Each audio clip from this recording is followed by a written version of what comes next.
আমার যে টিপের কালেকশন আছে এর মধ্যে সবচেয়ে বড় টিপ হলো এগুলো। আমি বলতে পারি আপনারা কোনো পেজে বা কোথাও পাবেন না, স্পেসিফিকলি পুরান ঢাকাতেও আমি পাইনি। তো যাই হোক,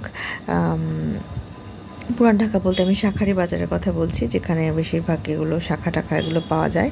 তো আমি এটা যেখান থেকে এনেছি সেটা টাঙ্গাইলের কালী মন্দিরের ওখান থেকে। তো এই টিপগুলো অনেক বড়, এটা রেড কালার এবং পুরোটাই মখমলের।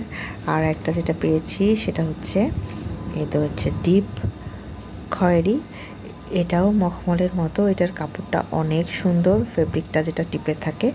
তো আমি এটা নিয়ে এসেছি। আর ব্ল্যাক আমি অনেক খুঁজেছিলাম যে এই সাইজটা ব্ল্যাক আমার খুবই পছন্দ, কিন্তু ব্ল্যাকটা আমি পাইনি। তো নেক্সট ডে আমি যদি যাই তাহলে ব্ল্যাকটা খুঁজে আনবার চেষ্টা করব।